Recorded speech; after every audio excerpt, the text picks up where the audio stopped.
Hey there! Welcome to You Wanted to Know, the show all about students exploring and asking thought-provoking religious questions.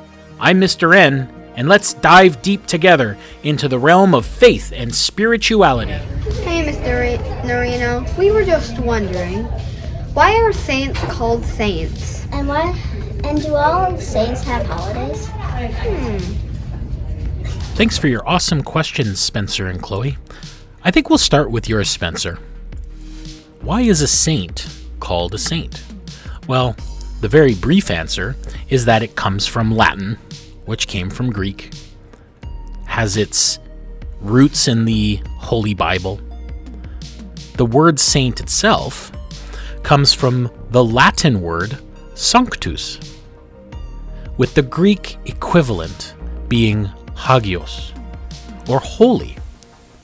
The word hagios appears 229 times in the Greek New Testament, and the English translation that we read has it in there 60 times.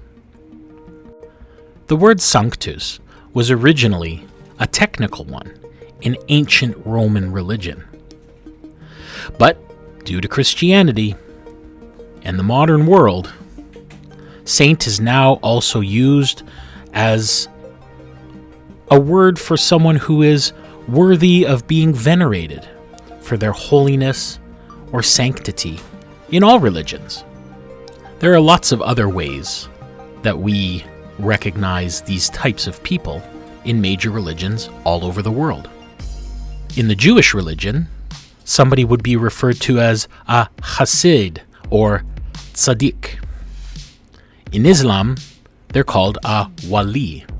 In Hindu, a Rishi. The Sikhs call them Bhagats or Guru. The Shintoists use Kami. The Taoists use Shengren. And Buddhists use the word Arhat or Bodhisattva.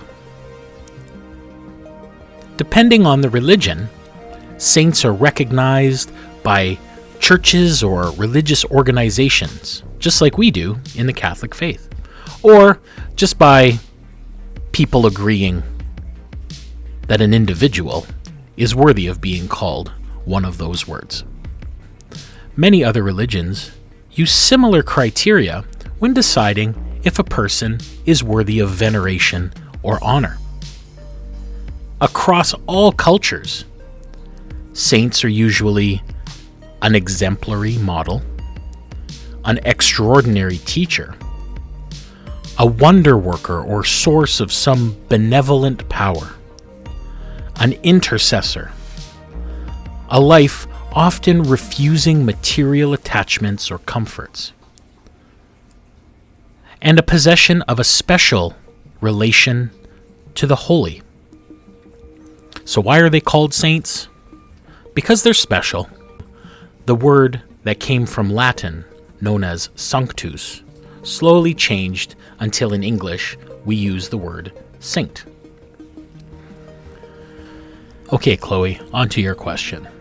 Do all saints have their own holidays? Well, that's a good question. And usually we refer to those days not as a holiday, but as a feast day or a memorial, or sometimes a solemnity. All three different types of things. But the important takeaway is not every saint has their own. And that's simply because there are more than 10,000 saints recognized by our Holy Church. Though the names and histories of some of them, of these holy men and women, have been lost to history. These saints of our church are a very diverse group of people with varied and interesting stories. So with only 365 days of the year that we can have a feast day for a saint, and a cycle of 3 different liturgical calendars that rotate every year, we really only have enough room for about 1,000 saints. So less than 10% of how many there are. Luckily, there is a day where we honor all of those saints, even ones that are really important on our liturgical calendar, like St. Joseph or St. Francis of Assisi. All Saints' Day happens every November 1st. All Saints' Day is a solemn, holy day of the Holy Catholic Church, and it's dedicated to the saints of the Church, that is to say, all of those who have attained heaven. The calendar of saints is the traditional method of organizing a liturgical year by associating each day with one or more saints and referring to the day as a feast day or the feast of. But the word feast in this context doesn't mean a large meal, like a celebration meal, but instead just an annual religious celebration, a day dedicated to a particular saint. According to our church, a saint may be anyone in heaven, whether that individual is recognized on earth or not, who forms the great cloud of witnesses, which comes from the letter to the Hebrews, chapter 12, verse 1. These may include our own mothers, grandmothers, or other loved ones, as is written in 2 Timothy chapter 1, verse 5, who may not have always lived perfect lives, but regardless of their faults and failings, they kept moving forward and proved pleasing to the Lord. The title saint denotes a person who has been formally canonized, that is, officially and authoritatively declared a saint by the Church as a holder of the keys to the kingdom of heaven. So, it's believed that they're in heaven with the grace of God. There are many people that the Church believes to be in heaven who have not formally been canonized and who are otherwise titled saints because of the fame of their holiness. Sometimes the word saint also refers to a living Christian. You might hear somebody say, "My grandmother is a saint." Well, not officially, because the Church has to do a bunch of things to make that person into a saint, ending with them being canonized. But it's a nice sentiment anyway.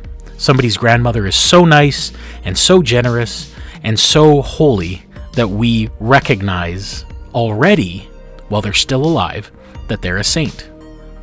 Will our grandmother have her own feast day? Only time will tell. But pretty much the liturgical calendar has been set for a very long time, and you get to see the same saints get venerated and honored on feast days every few years. Some of them never change. For example, the celebration of the chair of St. Peter the Apostle is always February 22nd. The memorial of St. Catherine of Siena is always on April 29th. And of course, one of the most famous saints, St. Patrick, is always an optional memorial on March 17th.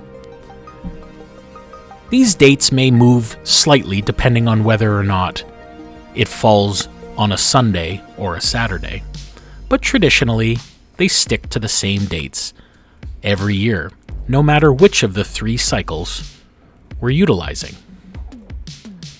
So I hope that answered your questions. Keep them coming, and we'll see you next time.